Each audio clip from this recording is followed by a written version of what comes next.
Hello.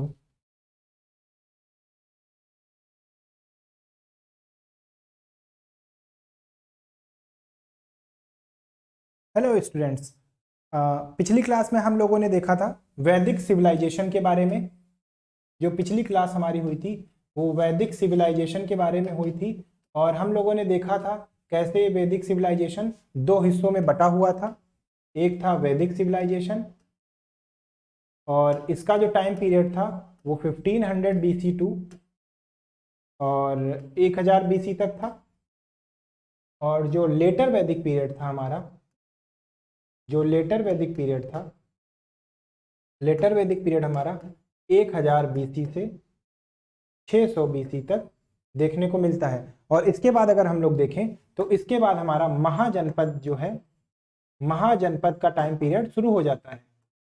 महाजनपद का जो time period है वो शुरू हो जाता है। मैंने आपको बताया था कि कैसे वैदिक सिविलाइजेशन में विश्व जो है वो सबसे छोटी इकाई होती है और दो विश्व को जोड़कर, विश्व प्लस विश्व को जोड़कर कैसे जनपद बनता है, एक जनपद का निर्माण होता है। और फिर एक जनपद और जनपद को मिलकर कैसे महाजनपद का निर्माण होता है। और हम देखते हैं कि महाजनपद में सबसे पहले मगध का जो है वो उत्कर्ष होता है। और मगध क्यों उत्कर्ष होता है मगध का, इस चीज पर भी हम लोगों ने चर्चा की थी। तो आज जो हमारा टॉपिक है वो होगा जो सबसे पहला वंश निकलकर सामने आता है महाजनपद में, मगध के उत्कर्ष में, वो होता है हेरेक डायनेस्टी। और आज हम इसके बारे में देखेंगे, हेरेक डायनेस्टी के बारे में। ये हमारी हेरेक डायनेस्टी है। और अगर हेरेक डायनेस्टी के बारे में हम लोग बात करें तो देखिए इसकी चर्चा कहाँ मिलती है। तो इसकी चर्चा क्षेत्रांतिक के रूप में, देखिए इसकी चर्चा पुराणों में भी मिलती है, इसकी चर्चा बुद्धिस्ट टेक्स्ट में भी मिलती है, बुद्धिस्ट टेक्स्ट में भी मिलती है, बुद्धिस्ट टेक्स्ट में भी मिलती है। और देखें तो इसकी चर्चा जैन टेक्स्ट में भी मिलती है, जैन टेक्स्ट में भी मिलती है। जैन टेक्स्ट में इसको क्षेत्रांतिक कहा गया है, क्षेत्रांतिक कहा गया है। और इसका मतलब होता है very huge, very huge area. ठीक है। और बुद्धिस्ट टेक्स्ट में देखिए क्या कहा गया है। बुद्धिस्ट टेक्स्ट में कहा गया है कि जो हेरेक डायनेस्टी या मगध साम्राज्य जो था, इसको हम लोग बोलेंगे मगध एम्पायर। जो मगध एम्पायर हमारा था, ठीक है, मगध एम्पायर, ये बुद्धिस्ट टेक्स्ट में कहा गया है कि इसमें लगभग 80,000 गांव थे। इसमें लगभग 80,000 गांव थे बुद्धिस्ट टेक्स्ट में। बुद्धिस्ट टेक्स्ट में ये कहा गया कि 80,000 गांव थे। और जैन टेक्स्ट में इसको बहुत ह्यूज एरिया बताया गया है। यहां पर अगर देखें तो पुराणों में भी हेरेक डायनेस्टी का जिक्र मिलता है। जो पहला शासक हमारे सामने निकल कर आता है वो है बिंबिसार।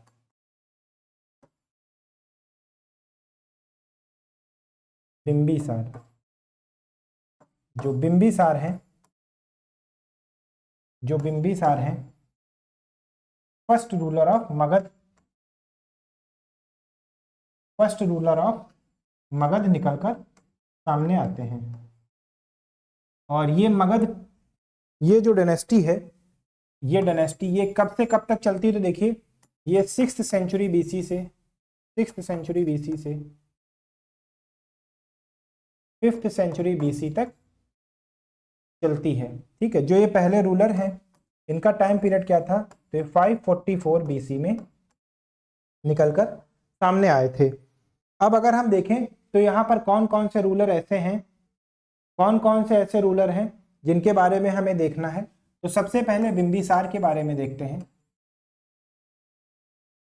और बिंबिसार के बारे के बाद देखिए इसमें जो अगला रूलर आएगा वो अजातशत्रु है, वो अजातशत्रु है। ठीक है। तो बिंबिसार के बारे में देखते हैं। तो देखिए ये जो बिंबिसार हैं इन्होंने तीन तरीके से, तीन नीतियां अपनाई थी शासन करने के लिए, एडमिनिस्ट्रेशन करने के लिए। एडमिनिस्ट्रेशन के लिए देखिए भाई, एडमिनिस्ट्रेशन के लिए इन्होंने तीन पॉलिसीज अडॉप्ट की थी। और वो 3 पॉलिसी कौन सी थी? मैंने आपको बताया था महाजनपद टाइम पीरियड में कि महाजनपदाज में क्या था भाई कि मगध क्यों निकल कर आया, क्योंकि यहाँ पर कुछ एबल रूलर भी, बहुत अच्छे और एबल रूलर हुए, जैसे बिंबिसार, अजातशत्रु जैसे एबल रूलर हुए। ठीक है, तो इनकी एडमिनिस्ट्रेशन से हम समझते हैं कि कैसी इनकी नीति थी। तो पहला देखिए, जो पहली पॉलिसी थी वो इनकी थी फ्रेंडली पॉलिसी। फ्रेंडली पॉलिसी या मित्र नीति जिसे कहते हैं, मित्र नीति। ठीक है, अभी इसको आगे चलकर देखेंगे। दूसरी जो पॉलिसी थी वो मैरिज करने की थी। मैरिज यानी वैवाहिक, वैवाहिक रिश्ते। ठीक है, वैवाहिक संबंध। ठीक है, वैवाहिक संबंध। और जो तीसरी पॉलिसी इनकी थी वो इनकी वार पॉलिसी थी। वार पॉलिसी।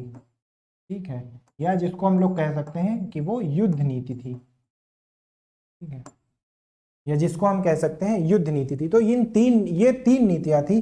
देखिए, अगर ये पहली नीति की हम बात करें, अगर हम पहली नीति की बात करें, देखिए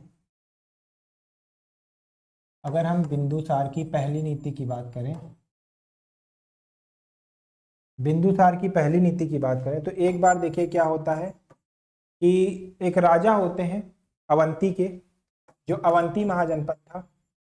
तो अवंती के जो राजा होते हैं, कि राजा को जॉन्डिस हो जाता है, वो जॉन्डिस हो जाता है। तो ये क्या करते हैं, जो इनके राजवैद्य थे, ठीक है, जो इनके राजवैद्य थे, राजवैद्य का नाम क्या था? जीवक। तो ये जीवक को भेजते हैं कि आप जाएं और इनका इलाज कराएं। ठीक है, जीवक को भेजते हैं कि इलाज कराएं। और इससे क्या हुआ कि ये फ्रेंड बना लेते थे, फ्रेंड टू नेबर कंट्री। तो एक जैसे अवंती था, इसको जो है neighbour, friend to neighbour country, जो पड़ोसी देश था उसको मित्र बना लेते थे। उसके बाद अगर हम देखें तो इन्होंने एक वज्जी, वज्जी संघ जो था, या देखिए जो वज्जी था, वज्जी में जो रूलर था, रूलर की सिस्टर से, रूलर की सिस्टर से विवाह कर लिया। ठीक है, तो वज्जी इनके साथ हो गया। और दहेज में देखिए डाउरी में इनको क्या मिलता है भाई, तो डाउरी में इनको पूरा का पूरा काशी मिल जाता है। देखिए कितनी अच्छी नीति थी कि भाई तुम डाउरी से पूरा पूरा जीत रहे हो, डाउरी में तुमको पूरा काशी मिल गया। और देखिए और एक पत्नी थी इनकी, क्षेमा, क्षेमा नाम की पत्नी थी, उससे भी इन्होंने शादी कर ली थी। फिर देखिए कौशल नरेश, जो कौशल महाजनपद था, कौशल महाजनपद था, वहां से इन्होंने वैवाहिक संबंध बनाए। ठीक है, अब बात करते हैं वार पॉलिसी की। तो देखिए वार पॉलिसी में इन्होंने क्या किया, वार पॉलिसी में इन्होंने जो अंग था, अंग को कैप्चर कर लिया। ठीक है, ये सब महाजनपद काल में हम पढ़ चुके हैं। अंग, वज्जी कहाँ पर था, अंग कहाँ था, काशी कहाँ था, ठीक है, मगध कहाँ था, अवंती कहाँ था, ये सारी चीजें हम लोग वहां पर विस्तार से पढ़ चुके हैं। तो कितना ब्रॉड इनकी नीति थी, आप इस चीज को समझ सकते हैं। ठीक है, देखिए भाई कैसे था, ये मगध था, यहां पर क्या था, मगध, और यहां पर क्या था, अवंती, यहां पर अवंती था। और यहां पर क्या था भाई, यहां पर अंग था। यहां पर क्या था, ये वज्जी था। ये क्या था, ये यहाँ पर वत्स था। और यहाँ पर क्या था, यहाँ पर कौशल था, कौशल था। और अगर यहाँ की बात करें तो यहाँ पर क्या था, यहाँ पर अगर हम बात करें तो यहाँ पर काम्बोज था। काम्बोज की कैपिटल क्या थी, हाटक। काम्बोज की कैपिटल क्या थी, हाटक। ये इसकी कैपिटल थी। और यहाँ पर देखिए भाई क्या था, यहाँ पर गांधार था, गांधार था। ठीक है, तो देखिए मगध क्या करता है, इससे और इससे, ठीक है, इन दोनों से भाई मैरिज रिलेशन कर लेते हैं। और बदले में क्या होता है, ये वाला जो एरिया है, ये जो काशी वाला, इनको मिल जाता है। और ये जो है इसको ये कैप्चर कर लेते हैं, अंग को ये कैप्चर कर लेते हैं। और जो अवंती थी, तो यहाँ पर जीवक को भेजकर फ्रेंडली रिलेशन डेवलप कर लेते हैं, फ्रेंडली रिलेशन डेवलप कर लेते हैं। ठीक है, तो एक तरीके से हम ये कह सकते हैं कि ये वाला जो एरिया है ये भी इनके प्रभाव में आ जाता है। तो हम देखते हैं कैसे धीरे धीरे मगध एक्सपैंड कर रहा होता है, कैसे कैसे मगध एक्सपैंड कर रहा होता है। और फिर देखिए इसके बाद हम देखते हैं कि जो बिंबिसार के बाद अगला शासक आता है, बिंबिसार। अच्छा ये देखिए, ये बिंबिसार जो है ये किसके कंटेम्पोरेरी हैं, he was contemporary to Mahatma Buddha. ये महात्मा बुद्ध के समकालीन थे, ये महात्मा बुद्ध जो हैं इनके समकालीन थे, ये महात्मा बुद्ध के समकालीन थे। और देखिए प्लस महावीर जैन के भी समकालीन थे, महावीर जैन के भी समकालीन थे। ठीक है, और तो और इन्होंने ये जो महात्मा बुद्ध हैं इनको देखिए वेणुवन विहार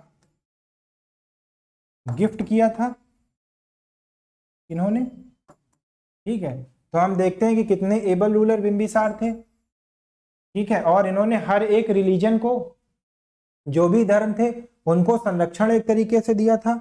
उसके बाद आगे चलते हैं, और जो इस कड़ी में जो दूसरा रूलर आता है वो है अजातशत्रु।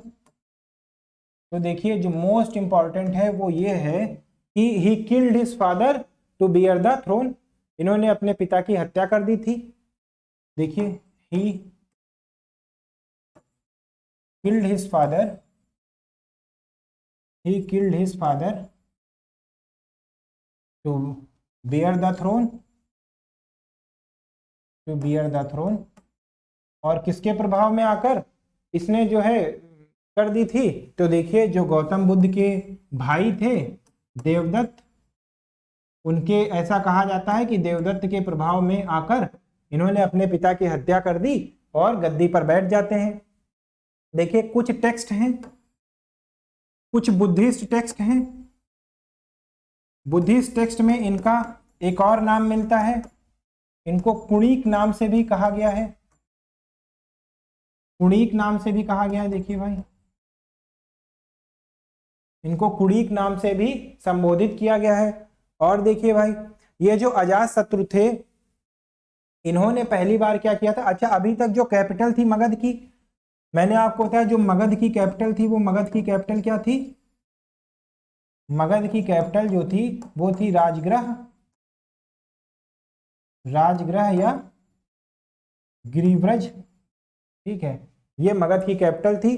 तो इन्होंने पहली बार ये सोचा कि नहीं, कुछ सिक्योरिटी के लिए, हमें पता है कि बिहार से गंगा नदी होकर बहती है, तो ये ऐसा चाहते थे कि सिक्योरिटी के पर्पज से जो इनका महल हो वो आसपास नदियों से घिरा हो ताकि कोई जल्दी अटैक ना कर पाए। हालांकि जो प्रेजेंट राजधानी थी इनकी राजगृह, उसमें क्या था, वो 7 पहाड़ियों से घिरा हुआ था, चारों तरफ से पहाड़ियों से घिरा हुआ था भाई। ठीक है, तो अब ये चाहते थे, तो इन्होंने सोचा कि पटना को या पाटलिपुत्र को राजधानी बनाया जाए, लेकिन ये पाटलिपुत्र को राजधानी बना नहीं पाते हैं। फिर देखिए इनके शासन के 8वें वर्ष जो महात्मा बुद्ध हैं 483 बीसी में क्या होता है कि महात्मा बुद्ध मर जाते हैं। ठीक है, इनका निर्वाण हो जाता है इसी के शासनकाल में। तो कभी कभी ये भी क्वेश्चन पूछ लेता है कि जब महात्मा बुद्ध का निर्वाण हुआ या जब महात्मा बुद्ध की मृत्यु हुई तो उस समय शासन कौन कर रहा था भाई, तो उस समय शासन कर रहे थे हेरियक डायनेस्टी के अजातशत्रु। तो देखिए जो फर्स्ट बुद्धिस्ट काउंसिल होगी, फर्स्ट बुद्धिस्ट काउंसिल जो होगी, फर्स्ट बुद्धिस्ट काउंसिल, तो वहां पर रूलर कौन रहेगा? तो वहां पर रूलर जो है वो रूलर रहेंगे अजातशत्रु, अजातशत्रु,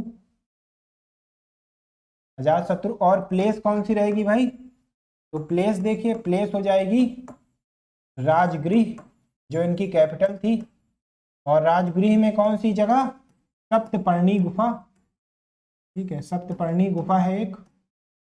तो राजगृह में सप्तपर्णी गुफा में जो है पहली बुद्धिस्ट संगीति रखी जाती है। प्लेस थी राजगृह, सप्तपर्णी गुफा। और देखिए अध्यक्ष कौन था उसका? अध्यक्ष कौन होता है? तो अध्यक्ष कौन थे भाई? अध्यक्ष थे महाकश्यप,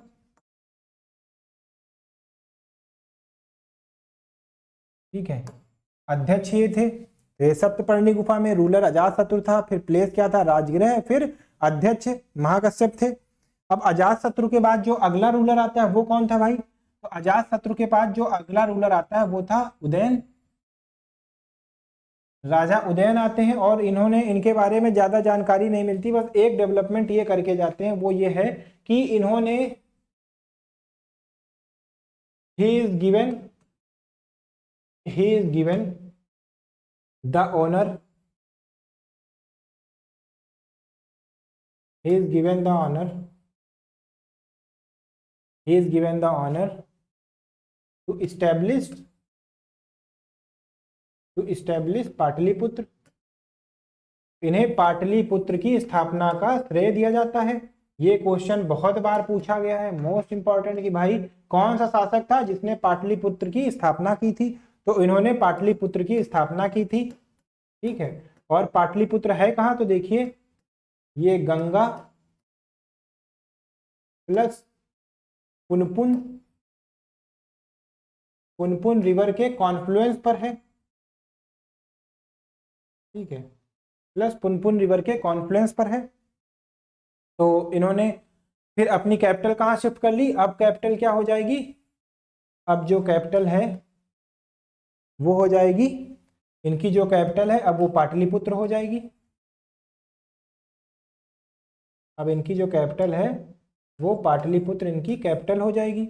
इसके बाद देखिए बहुत छोटे छोटे से शासक आते हैं, जैसे अगर उदयन के बाद बात करें तो राजा उदयन के बाद कौन से शासक आएंगे? उदयन के बाद जो है वो आते हैं अनिरुद्ध, ठीक है। उदयन के बाद जो अगला शासक आएगा वो अनिरुद्ध आता है, और इसके बारे में ज्यादा कुछ नहीं पढ़ना है। और फिर हम लोग नीचे आते हैं, और अनिरुद्ध के बाद अगर हम देखें तो अनिरुद्ध के बाद जो अगला शासक है उसका नाम है मुंडक। बस आपको याद होना चाहिए, क्योंकि कभी कभी हमारे एग्जाम में ये पूछ लेता है कि भाई मुंडक नाम का शासक किस डायनेस्टी से था। तो इन सब चीजों के लिए बस हमें पता होना चाहिए। उसके बाद जो लास्ट रूलर थे उनका नाम था नागदशक, ठीक है, नागदशक, नागदशक था। और देखिए भाई इनकी हत्या कौन कर देता है? Killed by, he was killed by Varanasi governor. जो वाराणसी है, तो वाराणसी के जो गवर्नर थे उस समय, वाराणसी का जो गवर्नर था, देखिए भाई वाराणसी का जो गवर्नर था उस समय, वो गवर्नर कौन था? वो उस समय गवर्नर था शिशुनाग। उस समय जो गवर्नर था वो शिशुनाग था, और वो इनकी हत्या करके एक न्यू डायनेस्टी चलाता है जिसका नाम है नाग डायनेस्टी, ठीक है, जिसका नाम है नाग डायनेस्टी। तो आइए हम लोग नाग डायनेस्टी को भी देखते हैं। और नाग डायनेस्टी में देखिए बस दो रूलर ऐसे हैं जो बहुत इंपॉर्टेंट है नाग डायनेस्टी में, तो उनके बारे में जान लेते हैं। तो देखिए जो हमारी नाग डायनेस्टी है, नाग डायनेस्टी, ठीक है, जो हमारी नाग डायनेस्टी है ये 4th सेंचुरी बीसी में थी, 4th सेंचुरी बीसी में थी, ठीक है। और इसके फाउंडर कौन थे भाई? तो देखिए इसके जो फाउंडर थे वो थे शिशुनाग, शिशुनाग। और देखिए भाई ये क्या करते हैं कि ये देखिए भाई इनके समय में क्या होता है कि ये मगध है हमारा, ठीक है, ये मगध है, यहाँ पर वज्जी है, ठीक है, यहाँ पर वज्जी है, यहाँ पर वत्स है, ठीक है, यहाँ पर वत्स है। तो ये क्या करते हैं कि यहाँ पर अंग है, देखिए भाई यहाँ पर अंग है, तो ये क्या करते हैं, ये वत्स को एनेक्स कर लेते हैं, ऐसे वत्स को एनेक्स कर लेते हैं।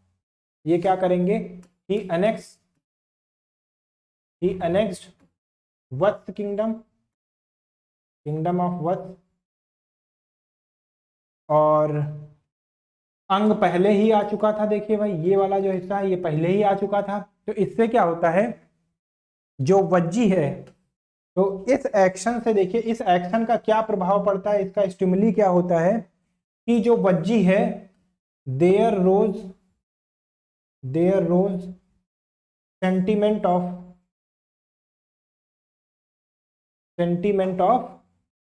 रिबेलियन, ठीक है। तो रिबेलियन करने के लिए जो है, रिबेल होने के लिए क्या होता है, उन लोगों में विद्रोह की भावना जग जाती है।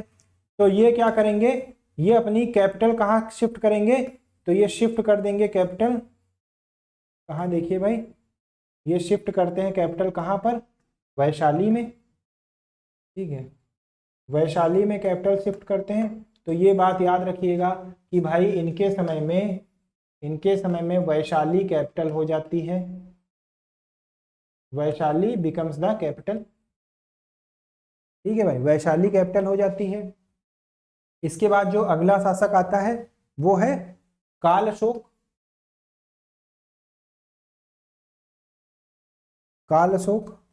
ठीक है, काल अशोक जो हैं वो आते हैं, और ये नाग डायनेस्टी के सेकंड रूलर हैं। और देखिए भाई जो मत्स्य पुराण है, जो सबसे ओल्डेस्ट पुराण है, मैंने आपको बताया था मत्स्य पुराण जो है ये ओल्डेस्ट है,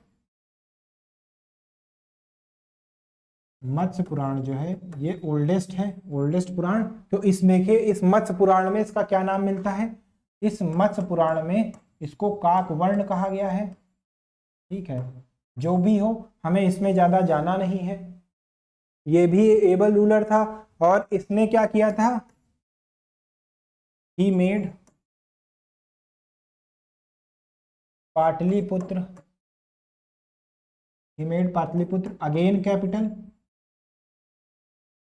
अगेन कैपिटल, ठीक है। और इसके समय में एक बहुत महत्वपूर्ण घटना हुई थी, उस घटना के बारे में हमें चर्चा करना जरूरी है। और वो घटना कौन सी थी भाई, देखिए तो वो घटना ये थी कि सेकंड बुद्धिस्ट काउंसिल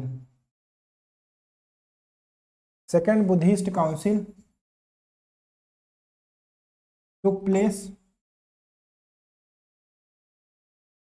प्लेस, और ये कब प्लेस ली थी, ये थी 383 बीसी में, 383 बीसी में। और प्लेस कौन सी थी, तो मैंने आपको बताया था कि नाग डायनेस्टी की अभी प्लेस कौन सी थी, कैपिटल, नाग डायनेस्टी की कैपिटल क्या थी, तो वो थी वैशाली भाई, ठीक है, वो वैशाली थी। तो यहाँ पर ये बुद्धिस्ट काउंसिल टुक प्लेस कहाँ पर, ये जो काउंसिल थी देखिए ये कहाँ पर प्लेस करती है, ये वैशाली में घटित होती है, वैशाली में, ठीक है, वैशाली में घटित होती है। तो इस चीज को भी याद रखिएगा आप लोग। फिर हम लोग देखते हैं कि नाग दशक महापदम जो ये नाग डायनेस्टी है, काल अशोक के बाद नाग डायनेस्टी का एंड हो जाता है। इसके बाद बहुत छोटे छोटे रूलर बचते हैं, और वो छोटे छोटे रूलर के बारे में हमें नहीं जानना है। ये दो मेजर डेवलपमेंट नाग डायनेस्टी की थी जिन्हें हमें जानना है। फिर जो अगली डायनेस्टी आती है वो है नंद डायनेस्टी,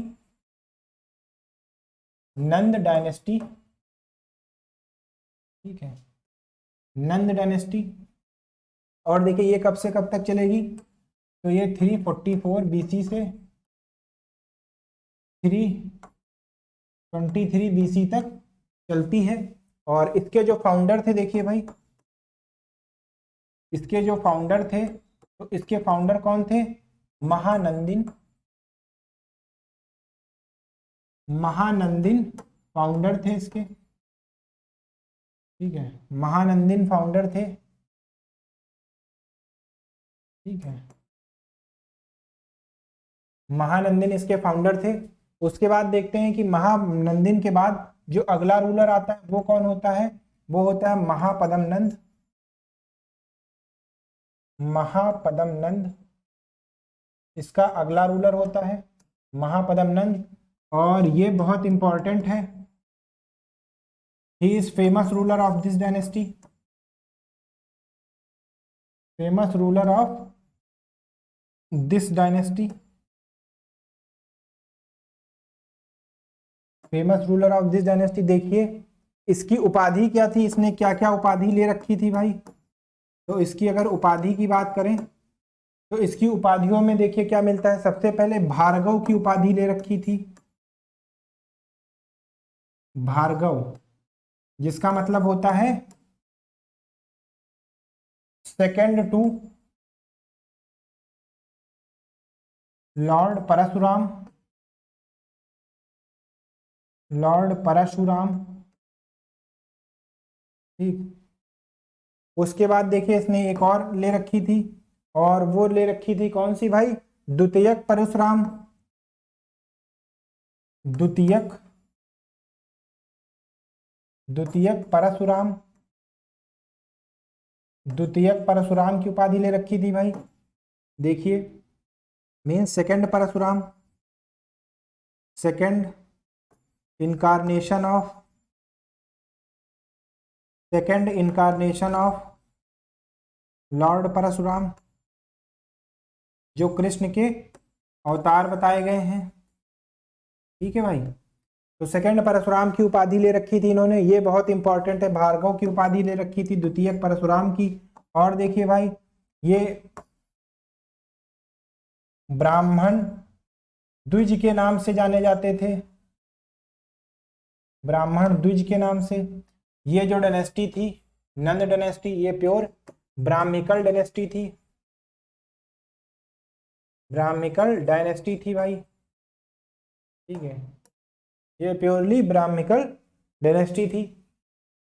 फिर हम लोग देखते हैं कि महापदम नंद के बाद एक बहुत ही इंपॉर्टेंट रूलर आता है, और वो रूलर कौन सा है, तो देखिए भाई महापदम नंद के बाद जो अगला रूलर आता है वो है घनानंद।